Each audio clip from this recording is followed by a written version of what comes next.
one of my same friends I was telling you about from the Macon area when I was talking about Dupree. He's actually a season ticket holder to the Skyhawks. So anytime he's in the area, he'll hit me up, and we've been to a lot. We rock with the squad a lot. So seeing Keaton Wallace get that come up this season was fun. Vic Kregich, another one. Mo Gaye, seeing him come up through the ranks a lot. I got a post where I was able to Matt Buzelis. I saw when G League Ignite came through and played them. So I try to catch a lot of games. I like going up there. College Park Arena is a real intimate arena. So the games, you get real close to the action. And even though it is G League, it's still high level. So you can really see, it gives a good way to mental rep how to really analyze the game and stuff like that. 100%, brother. Like you said, it's really slept on, and like you said, it's dog days. Like you really grinding to try to even crack a rotation up to the next level. So, I guess for you just obviously hitting on it. But if you had to tell young players who maybe, I won't say look down on, but don't really care for the G League, what would you maybe tell them, maybe just in terms of growth and development that it can help them, get into the league potentially as another route? One game I went to, I asked myself a question, what were these dudes doing in college? So like you said, for anyone trying to frown on the G League, the Hawks starting five alone, everybody on that roster averaged double digits in college scoring wise. Wow. So that's that's how you try to analyze it. Everyone thinks they need to score. Here are five guys who at the Division I level, Power 5 schools, average double digits for multiple years, 2, 3, 4 years, and they're G League players. And, 15-year-old freshman who's top 10 in the country thinks, G League is sweet, hasn't played a lick of college ball. And, here's a guy that's, if it's you or him for a contract, a lot of people going to put their money on the G League dude. You know what I'm saying? It's a grind. So it's definitely not something, a league to be frowned on. A league to downlook. It's definitely, like I said, it's smaller scale, smaller market. So I would advise people to go to those games, go to more G League games and analyze it, see the different levels.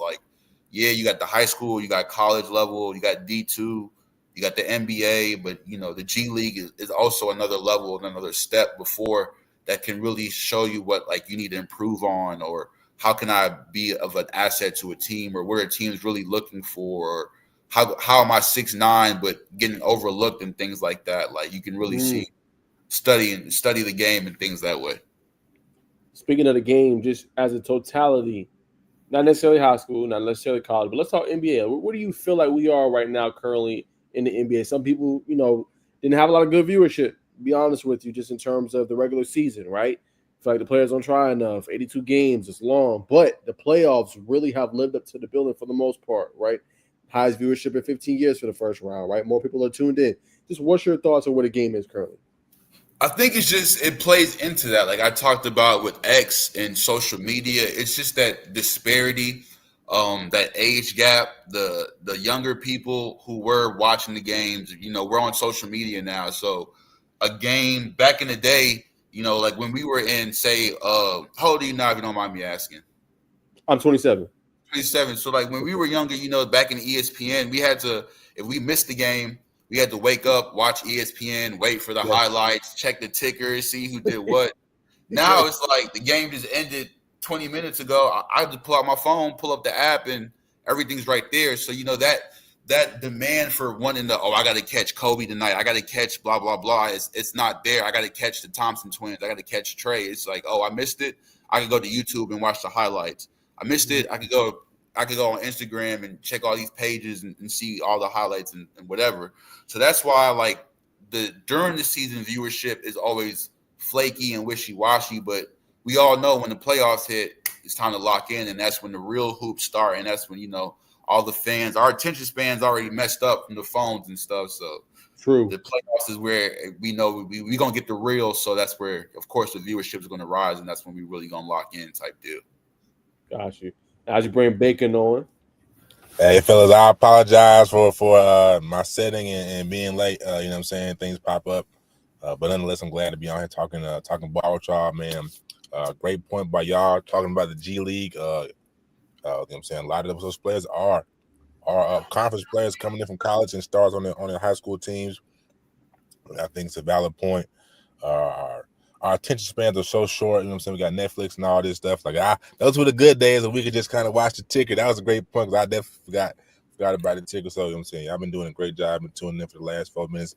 I'm going to shut up, and I'm going to let y'all do what y'all doing, because y'all doing a great job. Nah, no doubt. I'm finna bring you in here, Bacon. I do want to ask you just my last question before I let Bacon come in. Just for you, Jerron, do you feel like, back to the NBA point, do you feel like a lot of the kids, like you said, you can just go on the phone and look up highlights, or you go take that box score. Do you feel like too it's because maybe there's lack of rivalries as what we see? Maybe, well, you say you're 32, so I'm trying to go back to the era you were seeing basketball. Obviously, you've seen the Kobe's, right? You was able to see the, obviously to tail end the career of the Shaqs. You was able to see the Tim Duncans. But do you feel like there's lack of rivalries now? Maybe that's playing a little bit of a part in that, and maybe them not wanting to obviously tune into ESPN app or on TV to see these games.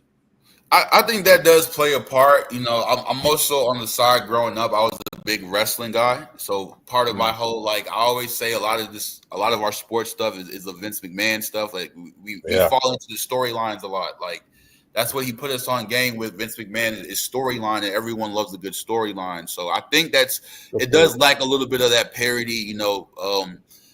When we watch the NBA, everyone's, what's LeBron going to do? We ready to see how far can he go? How many more milestones? It always starts with that.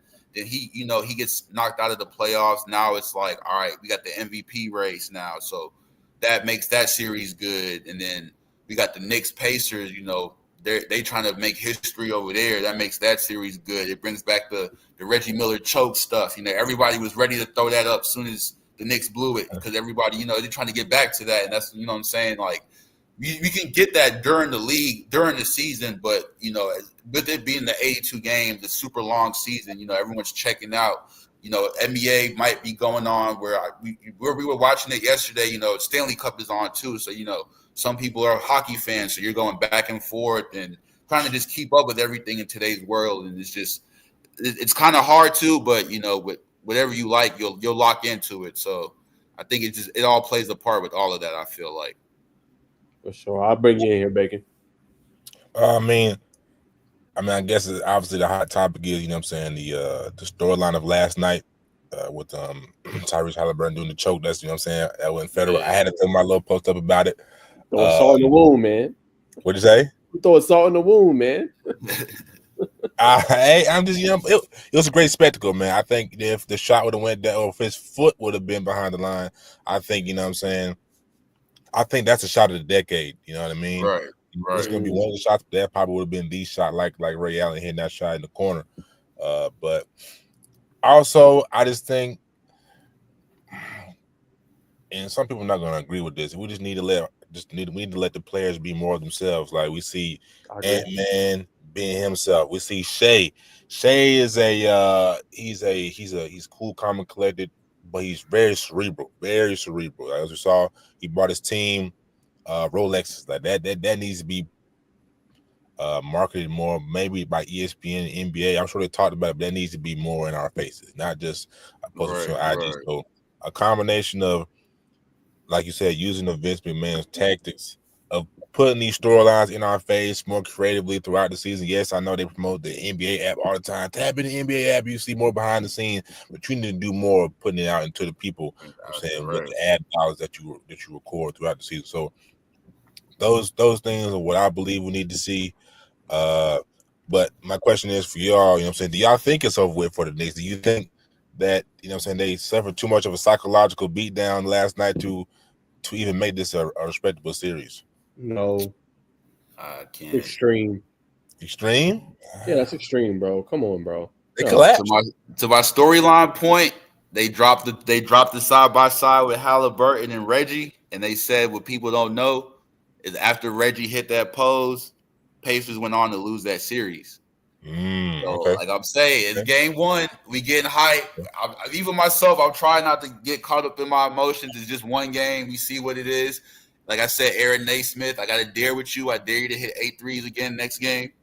So we, what I'm saying? It's a lot of parts that got to flow. So we go see that the Pacers do. I will say the Pacers do have an advantage as far as like their depth and bench pieces. Because I was talking to someone today, and he's telling me we need to tap in with PJ Tucker more, and just trying to agree with that statement alone is just like, bro, where am we at right now? So it's gonna be a long series. It's gonna be a long one, but I think we should be all right.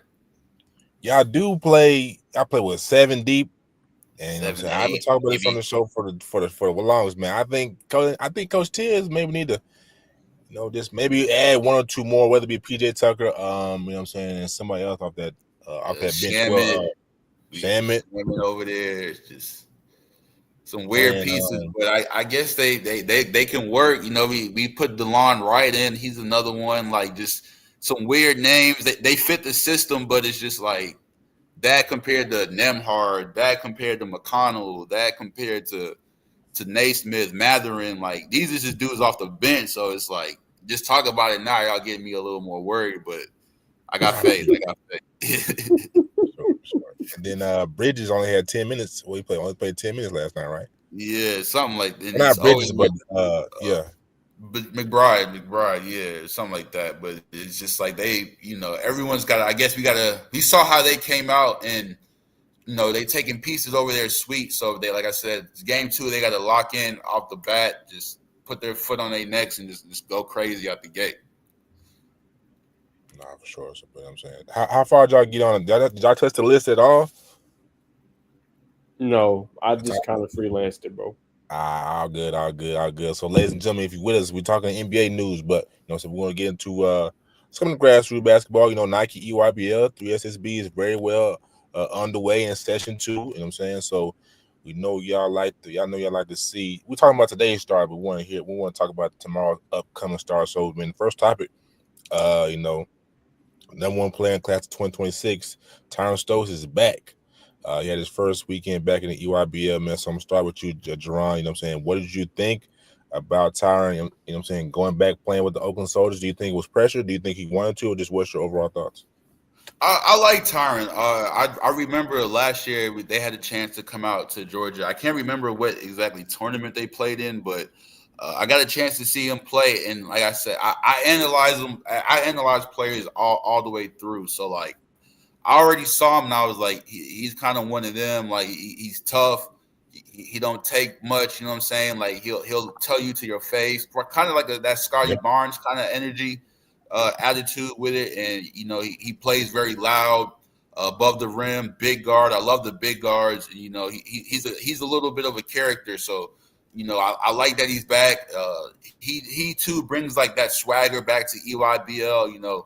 Number 1 players back on the map, back in competition, and everyone's going to be gunning for him and giving him his best. So I'm ready to see how he turns this up this season, finishes out his last season strong, and just how he really bounces back and take over the league. 100%.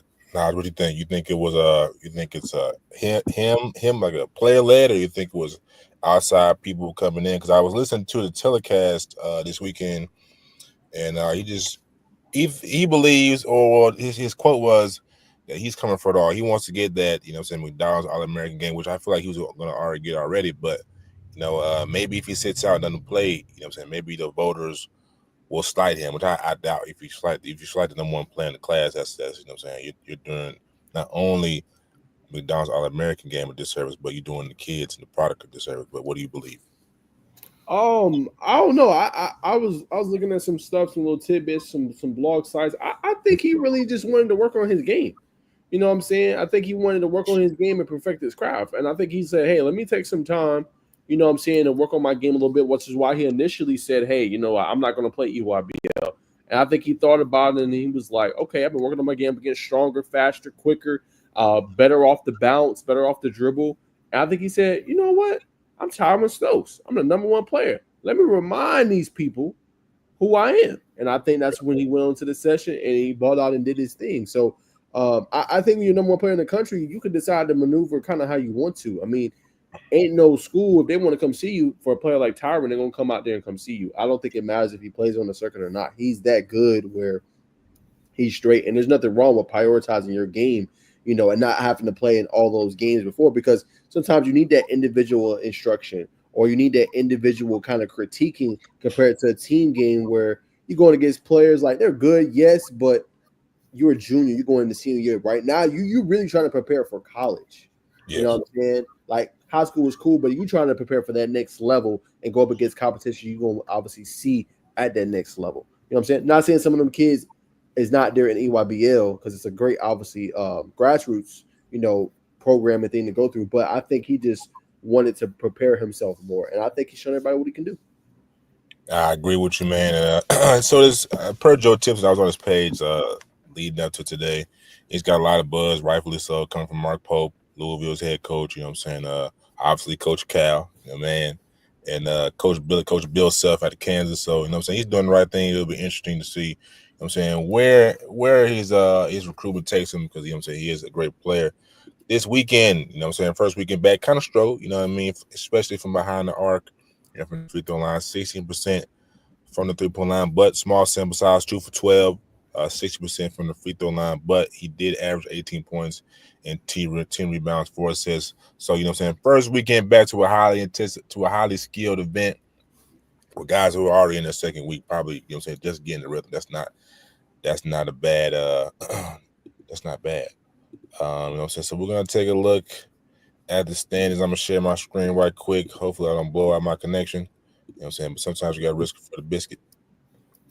Team takeover, man. One of the hottest team, you know what I'm saying, in EYBL right now.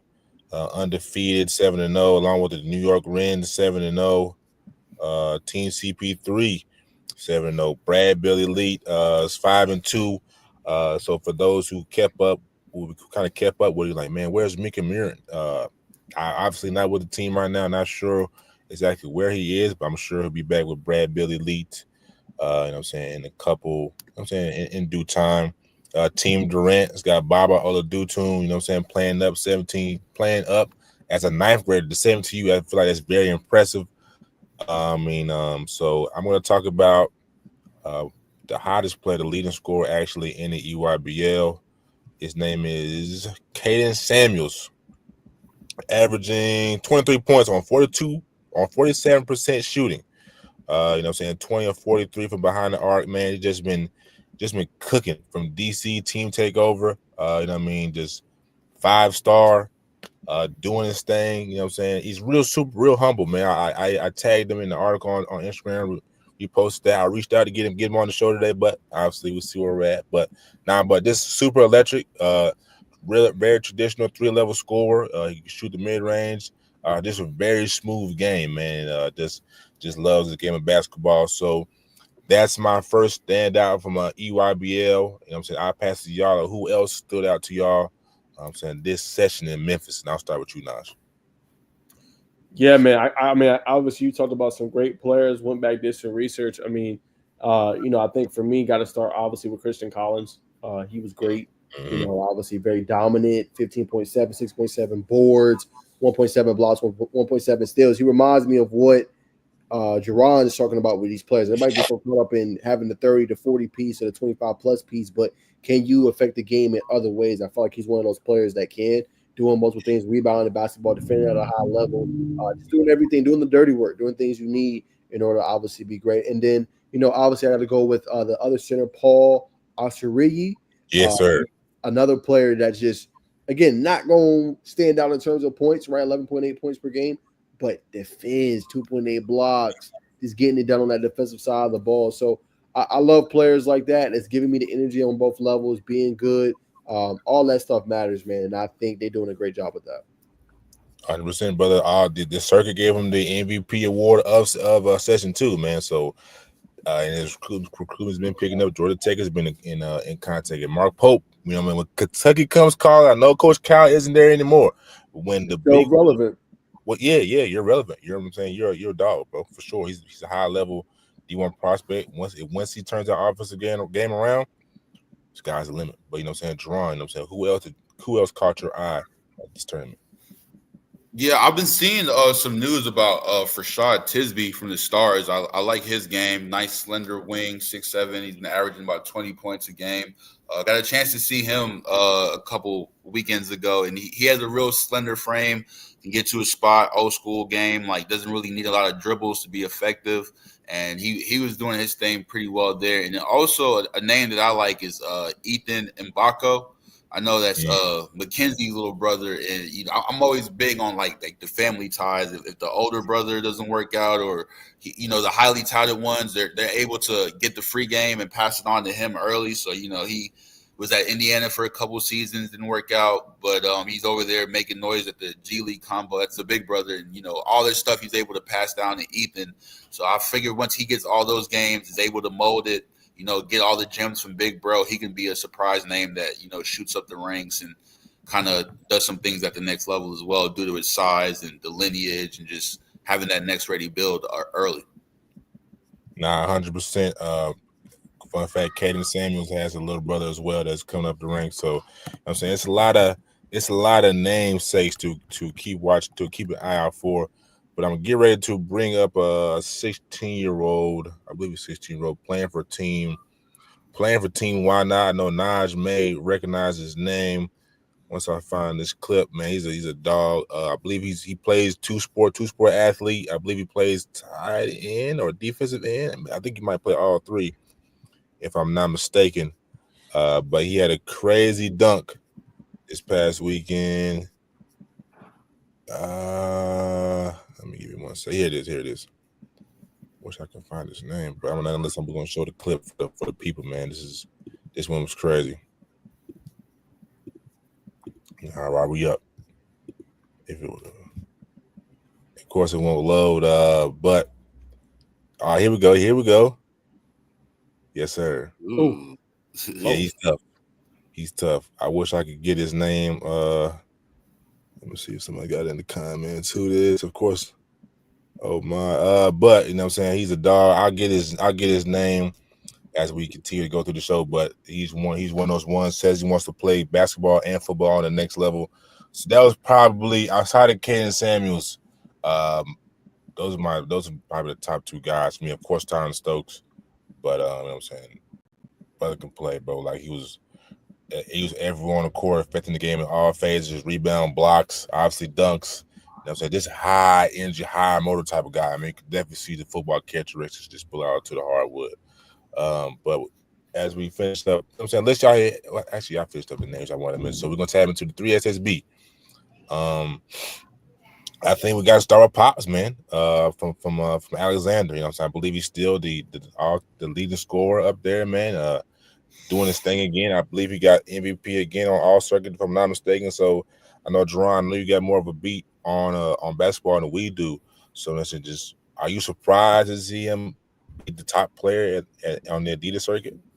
I actually am, like, to see him as like not only the top but like the leading scorer and all that. It shows like a testament to his work and how he's been in the gym working on his game, getting better at his game. He had some good runs with Alexander last couple seasons. Him and Braden Lou really was over there taking over, and like he's always kind of had that kind of bag to him, like it's either, like I said, you're a big guard, so you on that K, LaMelo type wave, or the younger guards, everyone kind of like following that Trae Young flow. So with that, there's nothing wrong with it, but it's you're gonna have to be consistent, and it's gonna have to be at a high level. So for him to be doing that, putting up those numbers with his size, knocking down that three ball at a high clip, and leading the whole thing in scoring on the Adidas circuit, where I know it's a lot of dog players, a lot of grit, a lot of real physical style of play. It says a lot about him, and I hope he, brings that over here and keeps it up this upcoming season. 100%. Action number 2, kind of slid, but not by much. Pops averaging 21.9 points behind Bo Ogden, who was averaging 22 points even. But Naj, you know what I'm saying? I know you want to chime in on this, and I gotta hear your take, brother. So what you think? Say it again. I would just say I gotta hear your take, but I know you got some Just Sizzling News on the Just Sizzling News podcast. Your thoughts on Pops? Oh, bro, Pops is the dude, bro. What's crazy is like his game. You could say like, oh, okay, Pops can only maybe go one way when you evaluate and looked at him before, but you look at he's more complete, right? I feel like he's not just a scorer; he can play make. You may have made an argument. Okay, he's limited to shooting at the mid range. He can space the floor. He can defend. As an underrated defender, I feel like he can do a little bit of everything, bro. So when you got that, and you seeing his game continue to flourish, and I feel like that's what's made him so potent, man. And he's continued to refine his game. Remember, took Alexander, deep into the playoffs, right? State championship games, and now he's like, okay, it ain't just that guy. Like Greg or Pops Duncan is that dude. So I feel like he's continued to elevate his game, and this time next year, I think you're gonna see him go to a major school. Nah, facts. That's facts. Another person who out of Georgia, right? You know what I'm saying? Definitely, obviously, Caleb Holt's doing his thing, made first team for the All-Circuit team, averaging 21 points, 5 rebounds, 2 assists. But Kevin Savage, man, you know what I'm saying? Another reason why, Game Elite is one of the top teams in 3SSB tournament, 3SSB circuit, who won underclassmen MVP for the circuit this past weekend, averaging 10 points, 4 assists, 1 rebound, and 1 steal a game, man. So again, Jerron, the floor is yours, man. You know what I'm saying? Just what's your thoughts on Kevin Savage's this development going into, I believe, his senior year?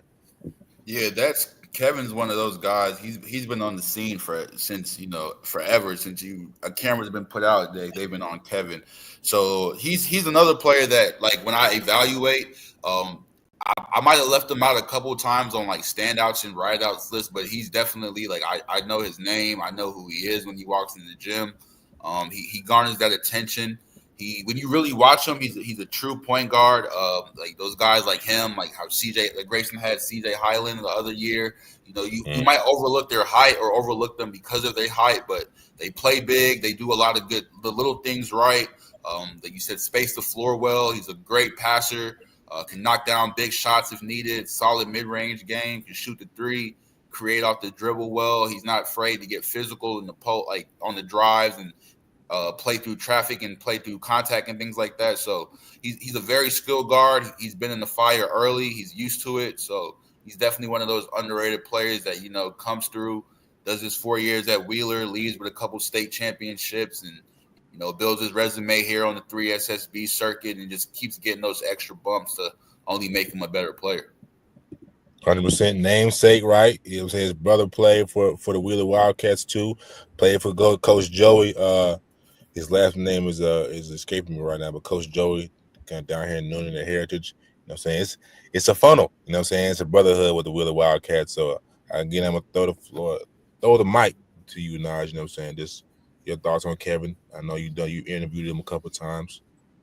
Yeah, another player. I mean, you see him with Kevin, just again a more complete game. I mean, he's playing with Caleb Hope, Kobe Landry with Game Elite, and he's one of those guys that caught your eye. I mean, he hit a game winner, bro.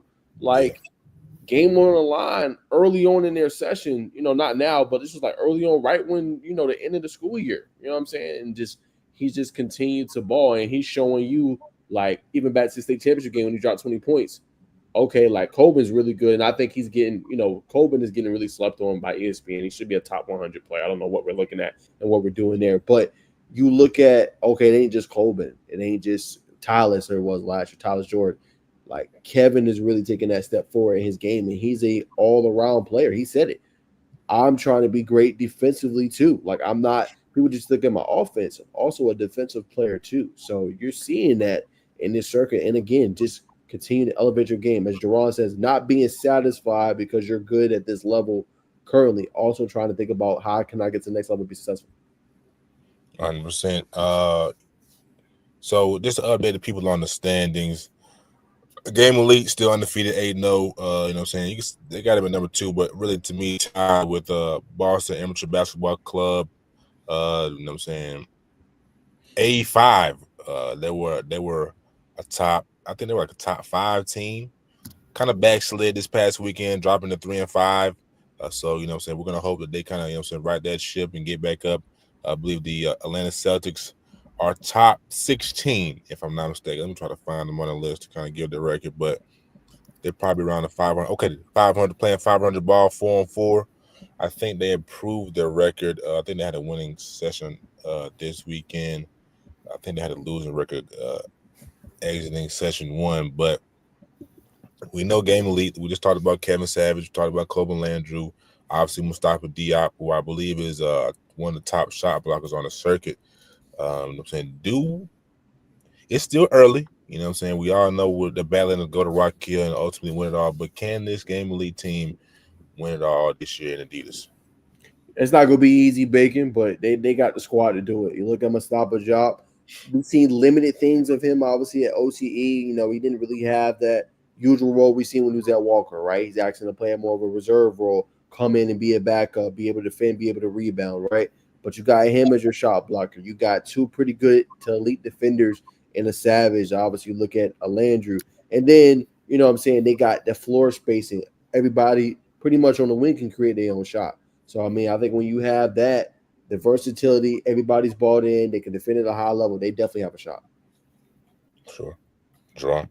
Yeah, Sam, I definitely think so too. As long as the pieces are clicking together, you know, Coben and Savage, you know, they come from championship class, so they know what it takes to, you know, kind of if they have to dumb it down a little bit, or you know what roles they have to play in order to get to that hump. So you know they'll be willing to pass off gems.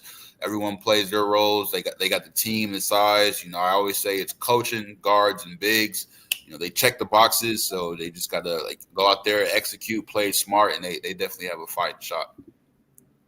There it is, ladies and gentlemen. You know what I'm saying? We're gonna briefly gloss over the Under Armour circuit because we got to talk about what's the guard from Overtime Elite Naj? Which one, brother? You gotta help me there. From originally from Clark, from Athens. Oh, that's Marcus. No, yeah, Yep, Marcus Gillespie. Yep. Yes, sir. We got to talk about Marcus. Marcus been frying, man. You know what I'm saying? We're gonna dive more deeper into the Under Armour circuit next week, ladies and gentlemen. But I gotta talk about Gillespie, man. He's been doing this thing. I'm saying I might not even pull up his numbers, so we're on crunch of time. But definitely want to shout him out. Been doing this thing, and also another standout for 3SSB, Cole Rosario. Cole Rosario doing this thing, picking up a string of offers. Been making some kind of like slept on players lists, but you know that he's on Team CP3. I believe they're one of the top teams in the EYBL. That's a name and a team to watch. Come Peach Jam. I think they're definitely gonna break some guys, people's hearts, and he's gonna be one to be doing a lot of that work. But definitely want to bring up Marcus Gillespie, and we definitely Jarvis Hayes Jr. Got a chance to catch up with him. You know what I mean? It's like, you know what I'm saying, see where he was at about just saying this his game. Obviously, Georgia, you know what I'm saying, his father played at Georgia, played in the league too for the New Jersey Nets. You know what I'm saying? Just we kind of talked via DM, so I can't really, you know what I'm saying, engage him. But nonetheless, brother hit me back fairly quickly. He was like, yeah, man, I'll be down to do it. You know what I'm saying? Gave him some good answers. And just talked about how we all know Jarvis is an elite scorer, very crafty, knows how to use his frame. But it's like, yeah, and I know everybody knows that I can score the ball, but I really want to just show everybody that I'm a good teammate. You know what I'm saying? Just being vocal on defense. You know what I'm saying? And being a defender. You know what I'm saying? Got a great frame. I believe being 6'5", if I'm not wrong. You know what I'm saying? So and that's just all effort, as we talked about a couple podcasts ago. So I believe Jarvis, you know what I'm saying, I believe he's top 30 right now in this class. But just with his scoring prowess, can definitely shoot up the ranks. And I'm going to defer to you in a second, Jerron, because I know you cover. He's always on an OTR circuit. But, you know, playing again for, you know what I'm saying, a budding grassroots team in Atlanta. You know what I'm saying? Seeing who just recently Stephon Castle, you know what I'm saying, the number one player or one, let's say top 5 in the NBA, Anthony Edwards, who's, you know what I'm saying, who's potentially becoming the face of the league. But I know we know Shea Gilgis will have something to say about that tonight. But, you know what I'm saying, Jerron, just, again, what's your just evaluation process on the guys? Yeah, it's the same thing. You talk about Jarvis, like he's a good one. I have yet to really sit and watch a full game of Jarvis, but in like the few plays that I've seen of him, like how I can tell he's going to be a high level player is one of the things he does, and what a lot of high level players do is you only the key number in basketball is 3. You gotta be able to make a move within 3 seconds, and you need to be able to get your spot within 3 dribbles. So I remember watching Jarvis. That man was on the wing, and he was getting to the rim with 2 dribbles, 2 steps, a jab, 1 dribble. Like it's the fundamentals they're sound. So as you said, as more people continue to evaluate him, see his ability to score. He took Woodward pretty deep into the playoffs this year. I kept wondering with all the blog sites, why was Woodward such a team to monitor? I know they have a couple of pieces over there, but once I saw it was one of the Hayes' sons, it's 2 of them with their hands over there molding him and getting them right. It's inevitable. So he's playing winning basketball. It translates. He's a high level player, highly skilled player. So the sky's the ceiling for him, and that I'm watching his recruitment because you already know how the juices are flowing with him, the schools are flowing with him. So the better he gets, the higher he gets in the rankings. Those dinner convos are gonna get a little serious. You know what I'm saying? So it's gonna be fun to see how that plays out too, with him becoming better, and what type of people are around him and the schools linked to him, and that situation. 100%. I know it's early, but I think it's safe to say that UGA has got an early beat in on it. You know what I'm saying, or just I believe, and I could be wrong, but I think it'll definitely be that Dogs will definitely be in the top school, the final school when it's all said and done. No inside track, I haven't heard anything, but you know what I'm saying, with the namesake, I'm saying it's not a bad bet. But Naj, you know what I'm saying, I gotta get your opinion as always, my friend. Yeah, I mean, same thing. I mean, what took me away was he sent Milton out of the playoffs. I don't know if y'all remember that, but hit the game winner falling back. Like, almost was a KDS type of shot. I don't know if you remember, Jerron, but remember when he hit that shot, like falling out of bounds? And they won that series, I think it was, or they won a big game in that series. Reminds me just a little bit of that. Like, not saying he's a KD type player, but just reminds me. But it's just like I was saying, just his fundamentals, the way he moves, you already see it. It's there. It's there early. And I was telling you about him for the longest. He was like, Naj, who is that? Like, I was like, oh, that kid could play. Like, I just remember seeing him a couple times. Like, that dude's different. You know what I'm saying? You can see it. And it's so cool because now you're starting to see him get featured, right? Well, I'm sure we'll talk about it, but Caleb Holt, right, was obviously featured, I think, today by Phil to 68, right? And then we see Jarvis Haynes Jr. Featured on Slam. And it's like, once you can get to those levels and those big time media outlets are featuring you, then not saying you've made it, but you definitely on people's radars nationally. And that's where his game has improved. So it's just so cool seeing him. And like you said, I don't want people to know that I can just play offense. I'm a good teammate. I'm a good locker room guy. I'm a good character guy. Because he has everything you need, but you want to make sure he don't care about everything else that's going to affect him in terms of the game. And he's an exemplary figure of that. And back to what you said, Jerron, the dinner conversation I'm sure his dad's having with him. He played in the league. So he's teaching his son, okay, this is what you need to look for. Don't get caught up in the hype. Let's get better every single day. And you've seen it on the court. And that's why I was saying, like, you saying UGA, man, that's nephew. So it's a splash might be made over there in the Sun Belt. I don't know. You think the Sun Belt? That's what if he stays there, it'll be interesting to see. Nah, 100%, and they'll have a good chance to see him. I mean, we already know he's at OTR all the time, right? But, you know what I'm saying, the Under Armour circuit will come to Atlanta. Unfortunately, the only big circuit coming to the city, they'll be at Lake Point, I believe, in next month. I think like mid-June. So I'm saying I'm hoping y'all will be there. I'm definitely gonna try to be in the mix. You said it was gonna be Under Armour. Yeah, the Under Armour circuit. I did look at. I looked it up today because you said Nike. I know usually has a stop out here. They come to Lake Point and EYBL usually, and that this year I didn't see anything. So yeah, That's good to know. Let me see if I can pull it date. Nah, nobody here, bro. No Nike, no 3SSB this year. I don't know why. That's what me neither, man. When they come to Lake Point, man, it's different when they come up in there. You just feel it. It's some real hoops in there. Mm-hmm. You don't feel like that all off season until they come. Right. But as we transition out of the grassroots scene, I'm gonna start with you, Nars. You know what I'm saying? Put you on the hot seat, man. Just a standout player from the ladies, 3SSB. You know what I'm saying? So who's catching your attention? You know what I'm saying? We gotta shed a light on the ladies for sure. I'm gonna let you start, bro. I'm trying to find my notes on that one. Hold on. Nah, no doubt. That's what, same thing. I know what's it. I believe the girl from Sandy Creek who's been making waves all year. I've been seeing her a lot. Is she one of them over there? You talking about? I know you talking about. I think she plays like ABL. Yeah. Okay, you talk about That's what the women's side about not too tapped in as far as the 3SB and EYBL work wise, but I know they got some over there. Nah, 100%. I do know we got, of course, Jersey Robinson. She did her thing. I was talking to our guy Ra. She's like, yeah, man, she did her thing. Gigi Banks, Giselle Banks, who will definitely be an overtime select coming up. There's so many, bro. Giselle Banks is like,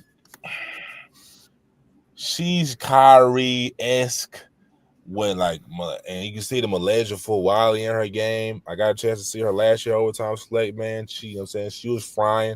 She's probably like maybe 5'6" but she's electric, man. She's a bulldog for sure. But there's another girl. She's a 9th grader. Now I was just telling me about her, man. She's an 8th or 9th grader. I wish I could remember her name, but you know what I'm saying. She's getting off the rim, G. And she's taking it to she's going coast to coast, playing defense. You know what I'm saying? She's gonna be big, man. I think she's gonna be on a lot of people's radars because Rob was telling me it was a couple college coaches. It was like, yeah. You see what she's doing? So, you know what I'm saying? Anytime you get that, you know what I'm saying, as an underclassman, you know what I'm saying, for college coaches who don't even know you know what I'm saying, doing that thing, you know what I'm saying, I think, you know what I'm saying, definitely want to give her a platform. I wish I knew her name. I know that's what is EYBL, so definitely had to give her a shout out as well. But yeah, the floor is yours, Naj. Y'all go Fopi Oyo. She's been balling. She's like the number 39 ranked player.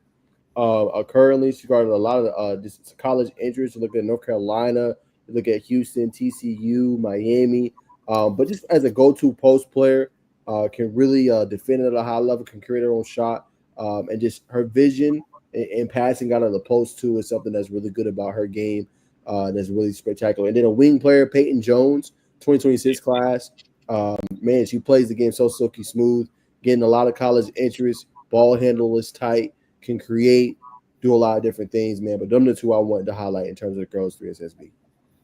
100%, brother. Great analysis by you. And we also got to talk about Kristen Winston. I'm saying, playing for not now elite, but Alabama Stars. We know she's the number one player in her class right now, 2028. But nonetheless, you know what I'm saying, she does follow the network, you know what I'm saying? So I had to shout her out, man. And I was looking at I know this is bonus content for the women's, but I was looking at the 2025, I'm saying, women's U16 roster, and there's a young lady with the last name of Bacon. You know what I'm saying? May Kleiny Bacon. So shout out to her. You know what I'm saying? I don't think there's any relation. But nonetheless, got to shout the namesake for sure. But moving on. College basketball, gentlemen. For you, Naj, I'm gonna let you start with this. Can Charles Kelly, I'm saying, can he be an asset to Georgia Tech just transferring to us or to the Yellow Jackets from Boston College? Yeah, man. I think it'll be a good depth piece, obviously, with the additions they've added. Obviously, they got the kid from Germany. He averaged 4.4 points, I think, this past year. A couple rebounds, couple assists. But what's the key is 39% that he shot from the field goal, 32.3% from three. So just can he come in and be a shooter? Can he be effective? But I just think another really good depth piece to the team. I think they pretty much established who they want to start, who they're going to have at key roles. So I think good depth piece at worst case for Georgia Tech. Come in, contribute, give us good minutes, productive minutes, veteran presence. So you think he's a come off the bench guy? Sixth to seventh man? Yeah, for sure. Okay. He's got some. He's crafty, brother. I think depending on where the team goes, I think he can potentially, start some games. So depending on the right matchup. I was from watching his clips. It wasn't too much. I didn't go watch up any Boston College highlights. I don't think he has much film out on it at all. But you know what I'm saying, just crafty, can shoot the ball, the dribble. Not sure what he does defensively, but I was very high on his on the offensive side of the ball.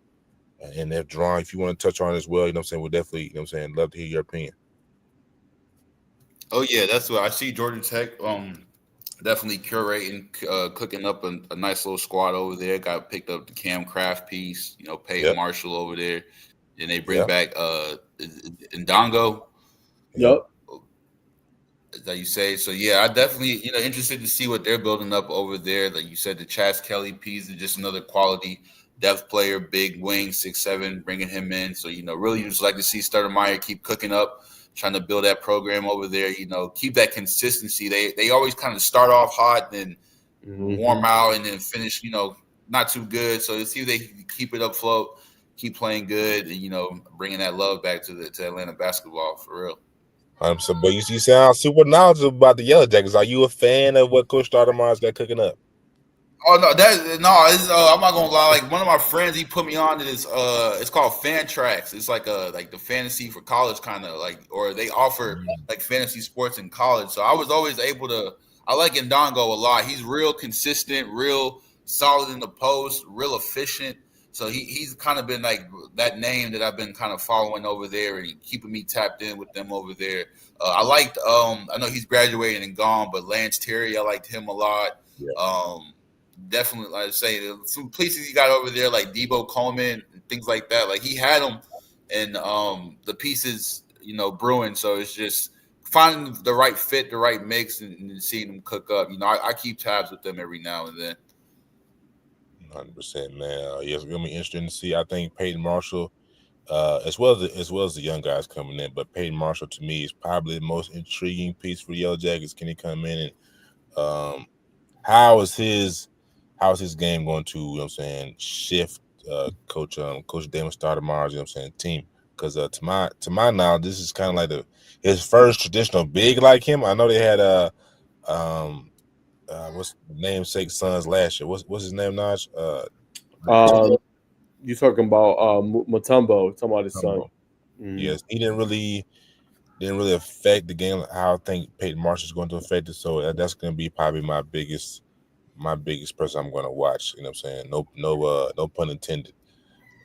Yeah, I forgot they got a Kai Fleming over there too. I'm interested to see how he cooks up. What he's got in his bag. That could be one of the pieces right there too. Facts. Him and Brandon Storrs. Storrs is something piece from New York. Athletic, long wing. But no, 100%. Kai, like you said, he holds the keys. He can see them like, okay, last year they took a step forward. Okay, this year they end up making the college basketball tournament. Like he could be that missing scoring piece for them. I agree. This is gonna be deep for sure. I'm ready to see it. But you know what I'm saying, some big news. BoogieFland, I thought he was gonna go to the draft, but ends up transferring to Florida. Smart decision. Yeah, for sure. Why you think so? Go get developed. Todd Golden's already kind of showed his pedigree, what he can do. Remember, Walt Clinton Jr. was at Iona. Went to Florida, developed there. He showed what he could do. Now, last year, Fland played good. 15 points he averaged, man. Averaged some good rebound and assist numbers, right? But didn't shoot it as efficiently maybe as he wanted, right? 36.5% is not bad for college. That's but right. Again, I think he's a player that wants to take that next step. And why not go to a coach that just showed you what he could do with a player that wasn't even rated coming out of high school? That's a fact. So, you know what I'm saying? Jerron, do you think it's that the Florida was the best place for him?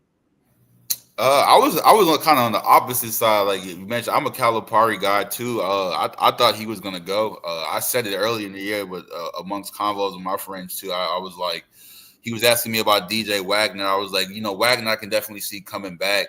And sometimes his game, even like with his dad being the pro and the jewels he got, I'm sure Wagner he's like a weird player. I'm sure his game might be more suited for the pros.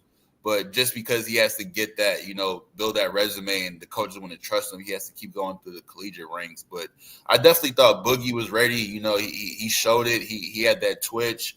One of those Calipari can only help develop him so much. He kind of had the base and skill set for the league. It was just go to the league, kind of be a nice reserve guy, probably play that Billingham role, come off the bench, just provide a little spark. I like him a lot. Pettiford, those type players, definitely thought they were, headed out the door. But to see him go into Florida, I think it is a testament to what Najee said. It's just more him wanting to be more confident, maybe develop, sharpen a bit of the edges in his game. He didn't really finish strong. That injury kind of messed him up a bit. So you just kind of get that strong season, get back to the tournament, show what he can do in the tournament, and just kind of, add to his stock a little bit. So for both of y'all, I'm saying before as wrap up the Florida and BoogieFland topic, how confident do y'all feel that Florida can go win back to back with this addition of BoogieFland? I don't know, bro. It's a lot of parity in college basketball. They lost a lot from their roster, had more players transfer, a couple guys they thought was going to play big roles. I'd say probably it all depends how he can get them to play with cohesion, but I say right now it'll be tough. Same. They weren't even on my radar last year to even win it, until late in the tournament. Once it started, a lot of people started, throwing it out there.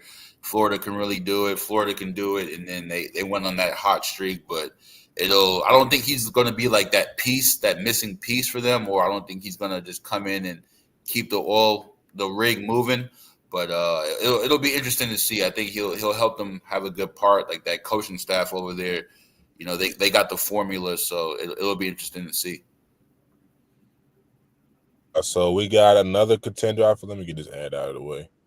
A possible contender for next year, but Coach, we can't ignore what Coach Penny Hardaway has got building in Memphis. This is an impressive class. We got Aaron Bradshaw, former Calipari recruit. You know what I'm saying? 7 foot. Let's see. 7'1", big who can really do it all. Curtin Gibbons, 4-star. Doug McDaniel. You know what I'm saying? This is a very good class, along with a couple of transfer. Zachary Davis, you know what I'm saying, from South Carolina. So with this team that he's kind of put together, I think they're a shoe-in to be top. I won't say top. I think they're a shoe-in to be top 30. With the potential to be potentially mid-pack. You know what I mean? I like Aaron Bradshaw for sure. I think he adds a different dynamic. We know what Curtis Gibbons did for this team at LSU. So I think this is a dangerous team when we look at the roster from top to bottom. I think it all comes down just to coaching, man. It's just how elite of a coach can Penny Hardaway be. Can they finally make some noise? Right? Lost a lot. No PJ Haggerty, no Dante Harris. But like you said, add a lot in the portal. But we know when you add a lot in the portal, it all comes down to chemistry and coaching. Getting these guys to all buying into one, accepting their roles, and buying into the team. So for you to say that, do you not feel confident in Coach Penny Hardaway's X's and O ability? You think he's just a good player developer, good recruiter? I wouldn't say. I wouldn't say he's not a good X's and O's guy. I think he's an exceptional recruiter. I think it just comes down to optimizing the talent, right? Getting it to play all, and sometimes it's hard because you got 11, 12 players and everybody got their own thing they're trying to do and accomplish. You know what I'm saying? So that's easier said than done. I just don't know if he's that glue guy that can get everybody to buy in. Now, I think he can have exceptional talent and get him to win a lot of games. But what I'm talking about, Bacon, is going deep in the tournament. That's what I'm referring to, right? I think they'll make enough games to get in the tournament, do good in their conference play. But will they be able to – I'm talking about make some noise, Bacon. I'm talking about get to a Elite Eight, a Sweet 16, and beyond. That's a fair assessment, brother. Jerron? Yeah, same thing. That's all. I'm looking at that class now, and a couple of names, Givens and McDaniels, are two names that, as I talked about earlier, got a chance to see them way back at the CP3 camp when they were still coming up. So for him to get his hands on those, like Naj was saying, it's going to be all about molding it for the most part. Yes. We know Penny to get the talent. We know Penny to kind of piece it together. He can get the names. It's just, can they put a string of wins together and go on a little run? Can they build some momentum, get back to that Calipari style of Memphis, kind of building up a really good team in a quote unquote bad conference, but kind of having that Gonzaga flair again and just running through the competition like they used to, and just kind of get back to that what people kind of expected from Penny out the gate. But definitely a class where he could make some noise with. Got the guard play, got the big. It's just about if they can buy in. Everybody NIL good, buy in, put all the outside noise to the side, and have a good season. Great points by him. Hard facts. Now, I was trying to look up real quick how deep Coach Penny Hardaway has been, has went in the NCAA tournament and NCAA tournament as I type it out. But what I'm saying, that was a great point by both of y'all. Can this team, can they turn it into success further down the line, like you just said, in like a kind of a weird conference? But I think 2022, Sweet 16, losing to Gonzaga. So it'll be interesting to see how far they go. I think it's been on 3 different occasions: 2022, 2023, 2025. This time lost to Colorado State in the first round. But so can he get the job done? More talented than them. They shouldn't have lost to Colorado State. That's what I'm saying. Yeah, shouldn't have lost to Colorado State. That's a fact. Right. But I mean, this year should be the year. Saying that for a while, Bacon. I'll hold my breath. You know what I mean? I think this is the year, man. But we're gonna talk about a little back to the women's side of things. WNBA.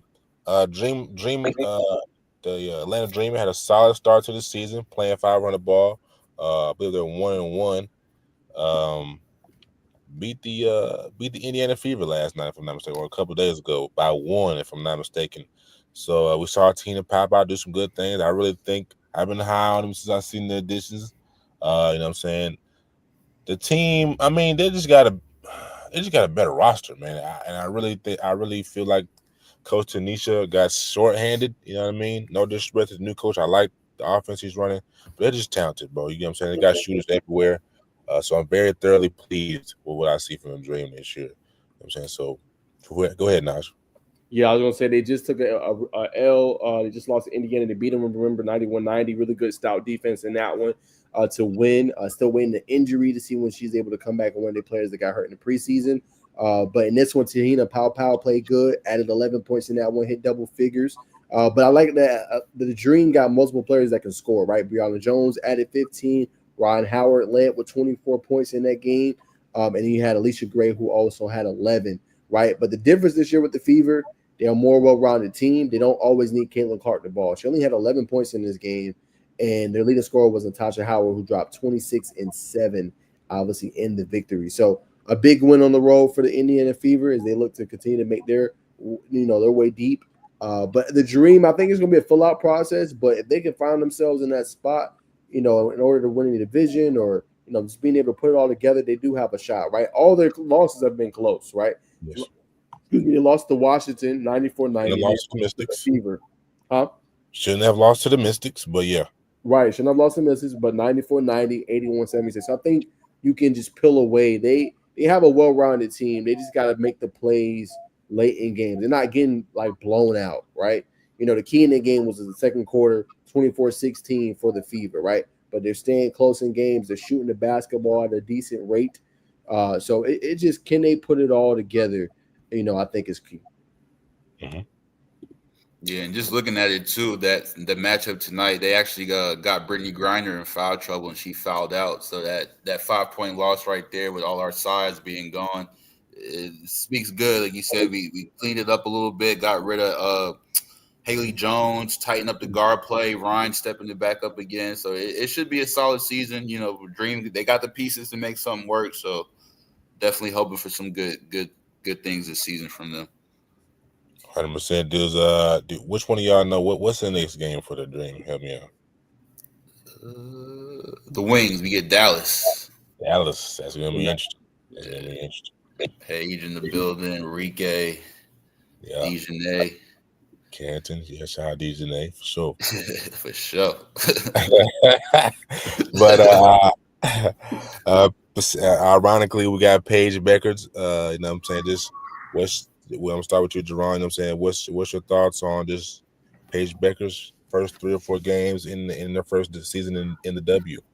Yeah, Paige, she's her, man. She's definitely gonna be we got the Caitlyn and Angel thing, but Paige is really one that can really kind of not comfort her throne, but she could also insert her name into that rivalry real soon. She's got the back end, she's got the resume. She comes from UConn.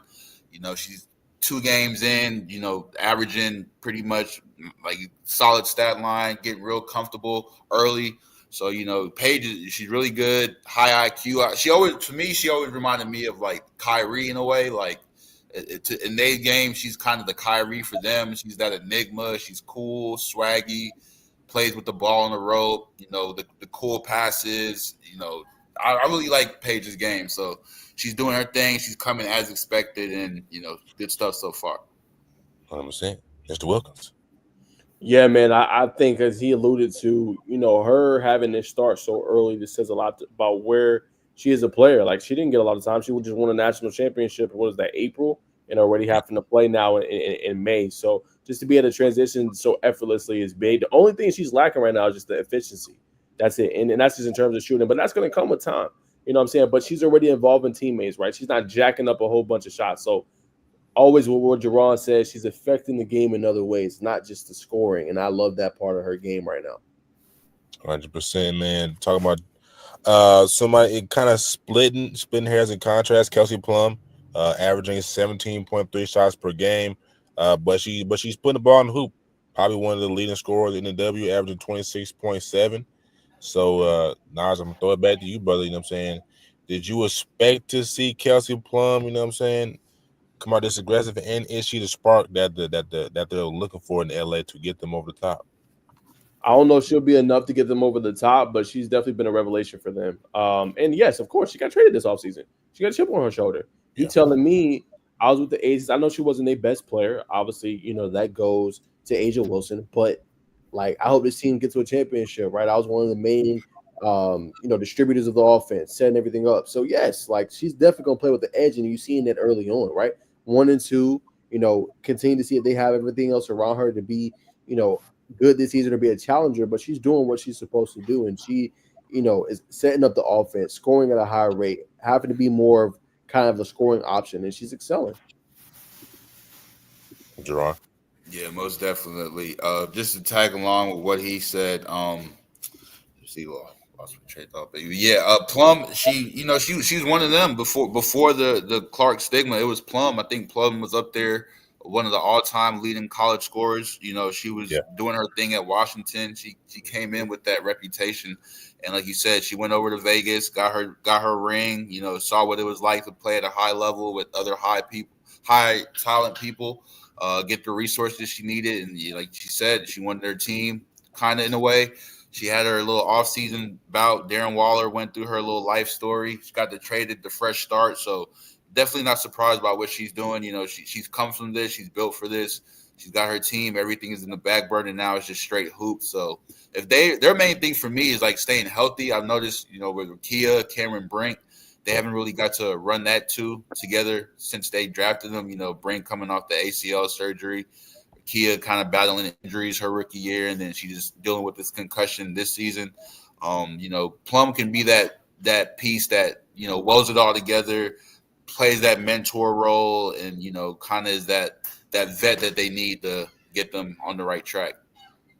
Definitely, man. It's gonna be interesting. I think they got a potential, and they got a lineup to make it in that top 8. I really like the Sparks. They got that star power, and as they grow together, whether it be this year or years ahead, there'll be a force to be reckoned with. And it could be another team in LA to get a jersey for. You know what I'm saying? If you lean that way, but switching to the Real NBA. Quick, along with Plum, this whoever I'm tapped into like women's fantasy too. I got me a little squad, but Azura Stevens, I was not familiar with her game. Whoever that is, she's been a good little piece for them too. So like, they got the pieces are there, man. So just adding Plum, it just makes them kind of just a underrated, sneaky group once everyone gets healthy.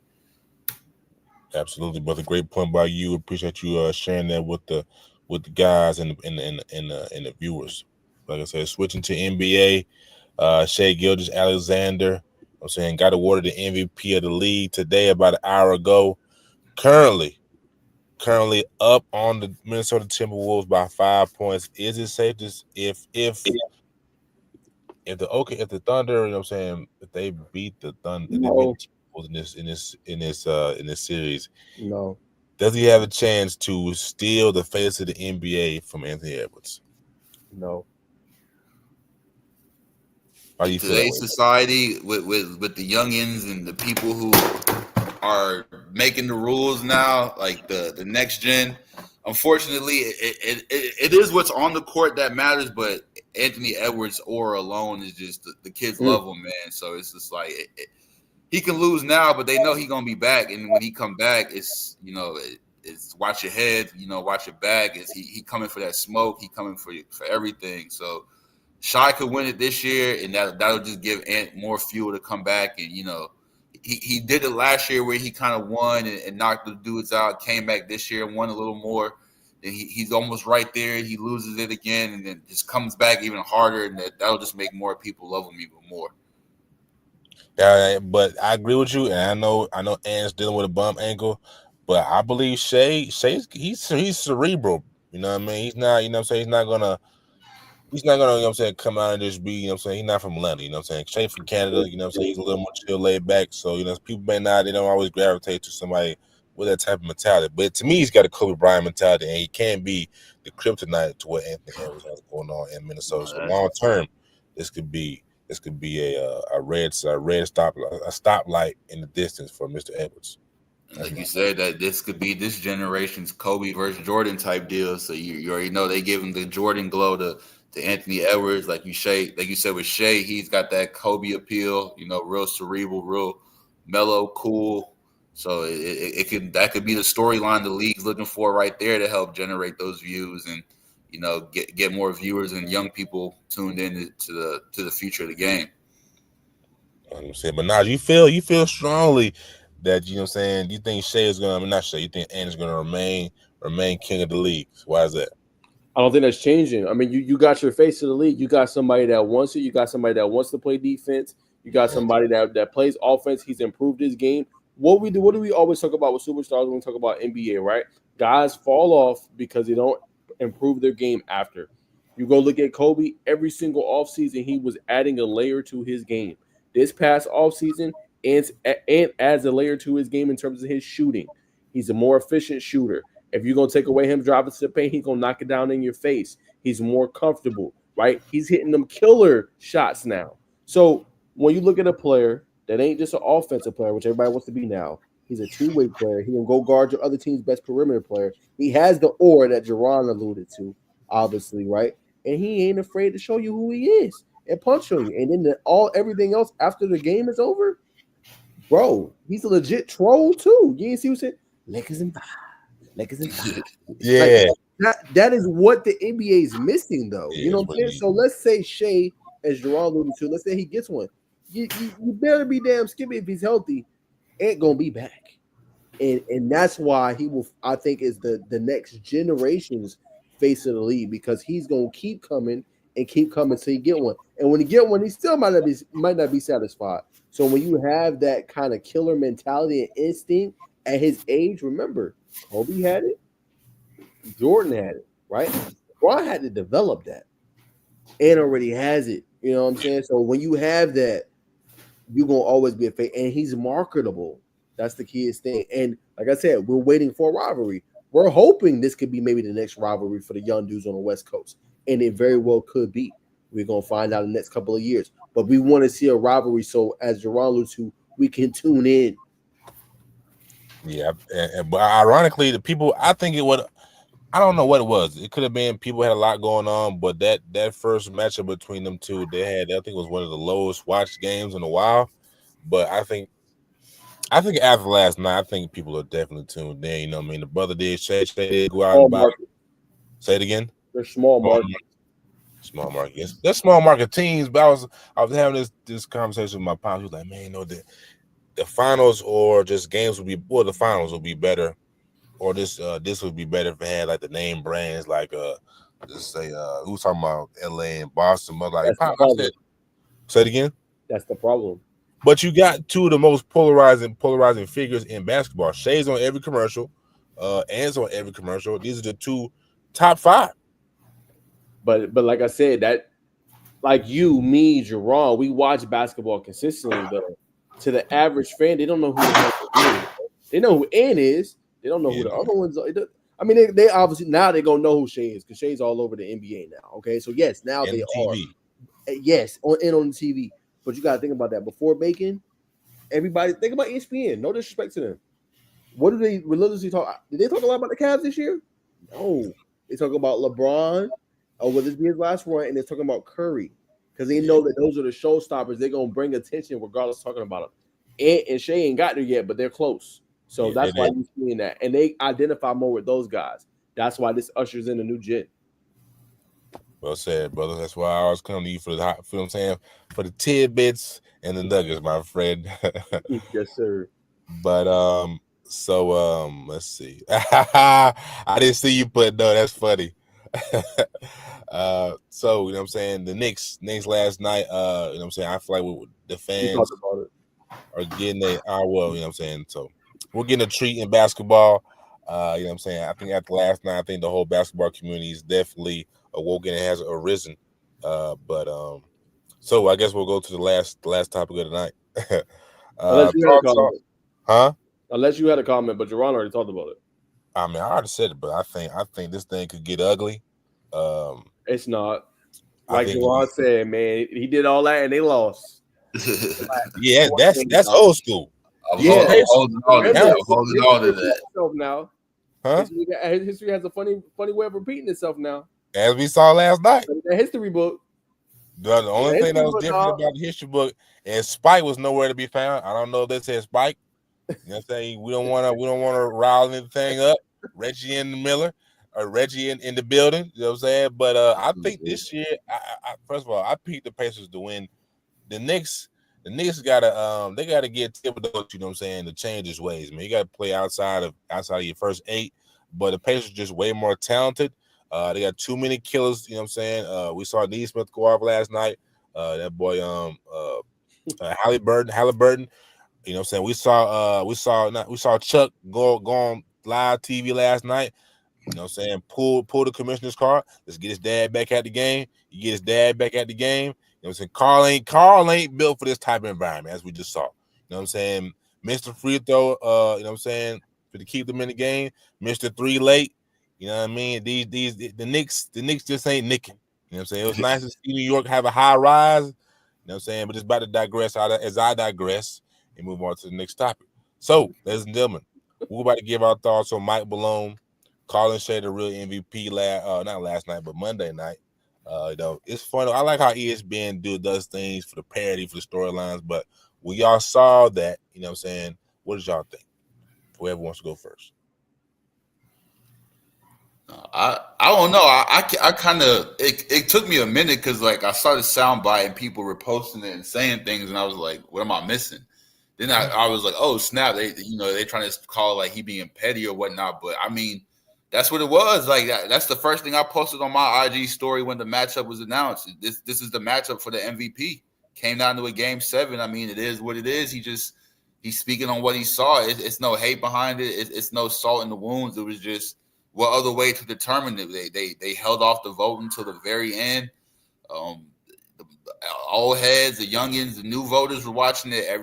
How other way can you set it up to announce the MVP winner after that series? Like Shai came out on top. He willed his team. It is what it is. I agree, brother. I mean, like I said, I think it was a perfect chess move by ESPN, but I'm saying the floor is to Mr. Nugget Man, Mr. Wilkins. What you got for us, my friend? Yeah, I agree. I think it was a perfect Nugget move. Tad bit petty too, you know what I'm saying? Obviously, you know what I'm saying that, but I mean, he kept it real. Like he's the real MVP. Whoever won that series was gonna win it. Let's be a whole 100% honest. And like I said, I always told you how I felt. I think they did him wrong by firing him right before the end of the season. I know they obviously extended they interim coach. I believe it was today or it was yesterday. But like, yeah, bro, just do people right. So I think it was definitely a strategized move. You know, obviously on ESPN part, and I think it was well deserved for him to win MVP. When it comes to Malone, like y'all been saying, man, I'm not trying to get scared. I ain't trying to put things in the universe yet, but his swagger, his little I don't care attitude, you know, it gives New York You know, he a cool little replacement, fresh off a championship run. He did some good things with Jokic. He got Cat to play with now. I'm just saying. Okay. So what happened with New York and Malone? No, I'm saying as far as like, you know, a lot of people, it's always when it comes to New York, you know, when we point the problem, we always point at Tibbs. So is the front office going to get the players, or is it a coaching thing? Is it we need to expand? We try to run the whole Villanova playbook. Is it that? Like, do we need a new voice in the locker room to get us over that hump now, or is it? I don't know what it is, but it's the same dude with Minnesota teams. They was doing the same thing in Minnesota till they got him out, got some new faces, new voices in there. Now Minnesota's making that jump.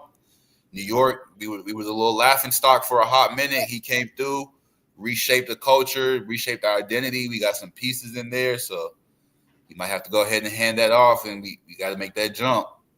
I think Mike Malone would be a nice addition. You know what I mean? Get Mike Malone, I think, with the same roster. But with the same roster, I think they'd be all right. But you know what I'm saying? We'll see. We'll see. But last thing, y'all were talking about G League news, and I was listening to a Swish Culture podcast. He was talking to Josh Jenkins about just the NBA G League Ignite and how they took that away. You know what I'm saying, Toronto? I know you cover the G League very closely, similar to them. Not attached to the league, so I say like us three. Do you think the NBA should bring NBA G League Ignite back? No.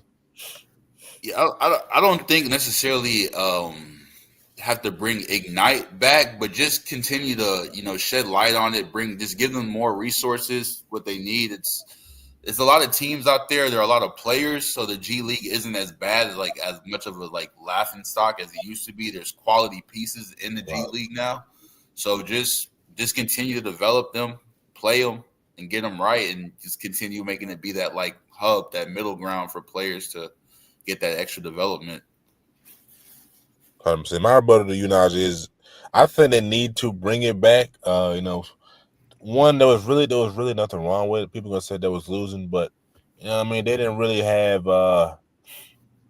it's a team of a bunch of young guys, you know what I'm saying, that they get developed very well, that they send countless of players into the NBA, a la Ron Holland.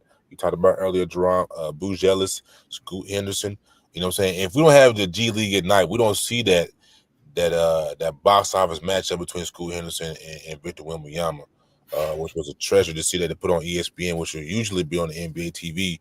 I'm saying, but and also it gives, and you can say it takes away from college basketball, but it gives kids coming out of high school a different avenue. If they don't want to go to college, they can go to, you know what I'm saying, a program, or you know what I'm saying, let's say a program like that and get developed. It's not a sustainable model, dog. Money, the amount they have to pay the players. NIL is kind of your new development. Not NIL, I'm sorry. College is like your development league, bro. Now, yes, that's exactly a good point. Exactly. It's like your development league. Now to Jerron's point, have a middle ground where players can go to and they can use stuff and develop and get better. But think about, bro, you can make millions of dollars and stay in college. You got people suing for a 5th, 6th year of eligibility. You know what I'm saying? So it's like you can't say that model's not working, bro. Go look at Walter Clayton Jr. Go look at these guys staying. You know what I'm saying? Now, it hurts the high schoolers. You're going to have to put a cap on it, obviously. But you can go be in college for 4 years and develop a well-rounded game. Why would you not want to do that? So then when you come to the league, you can contribute. You know what I'm saying? So don't microwave it with the players. Oh, I'm going to just go here, hoop. Like in college, you're learning, obviously, the discipline. You're getting paid big money. You see PJ Haggerty, $4 million. You know, you're not making that in no G League Ignite to start. You're not making that, you know what I'm saying, that early on. So I think that model is better. The G League Ignite was so popular because they did not have NIL, bro. You know what I'm saying? So they was like, man, I want to go get paid. Now that they have that in development and they can go in and really be potent players, that's the difference. You see why BoogieFland, like, hey, I'm not rushed out, you know what I'm saying, to have to go. I can work and perfect my craft. So then when I go next year after my sophomore season, I could be a top pick and make more money. So 100%. I just don't think it's needed because the young players anyway still going to have to go through the development. So why not have them stay in college, get better, develop? Then when they come to the league, there'll be more polished players coming in. We seen this year with Zach Edey. 4-year pro or 4-year player with Purdue. He actually gave contributing minutes this year to Memphis and actually played in the postseason. So you're saying you're gonna be more polished coming out of college program than coming out of an NBA program, playing against multi-year NBA veterans under their tutelage on a day-to-day basis. Why do you think this year was a drop off in players entering the NBA draft? The players. For money. I'm just saying, why do you think there was a drop off though? Monetary.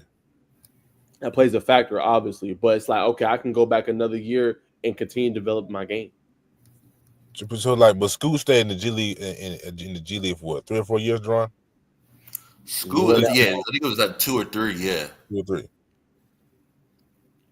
So my point is, Scoot stays for 3 years in that league. You know what I'm saying? You only have to stay for 1 year in order to get drafted coming out of college. My thing is, you know what I'm saying, because you're probably not going to get the same money you're playing. Not going to get the same money playing in college that you would get in the G. So you're going strict off development connections, which could possibly and garner you more marketing, more commercial stuff like that. Is what I'm trying to say. So I mean, I get your point. Go ahead. No, I was saying he only played a year. I just looked it up. You talking about Scoot? No, he played more than a year for sure. Just a year, bro. Just a year? Yeah, that's on NBA G League itself. This half 2022, 2023. But your Scoot point proves my point though. Like, even if he went a year or two, like he still had to go there and develop. He's just starting to get some shine now. And he's been 2-3 years into the league. That's my point. So even doing G League Ignite, he was one of the top players. He still had to go and develop. Very true. But he came out number 2 in the draft though, so he's better than his counterparts. But not good enough to hit the court. He definitely played more than a year, G. I think I see what you're saying on the page, but he definitely played more than a year. But I digress. You know what I'm saying? Last topic of the night, gentlemen, as we get out of here, is there anything y'all want to say, y'all want to plug to the people? Because we appreciate, I believe, 100, maybe, I'm not sure what Naj has on TikTok, but we'll say 120 for sure. That's real quick. I'm looking at it. With Scoot was class of 2022, and what he ended up doing was reclassing to 21. He graduated and did that year in G League Ignite 22, and then he did that 1 year and dip.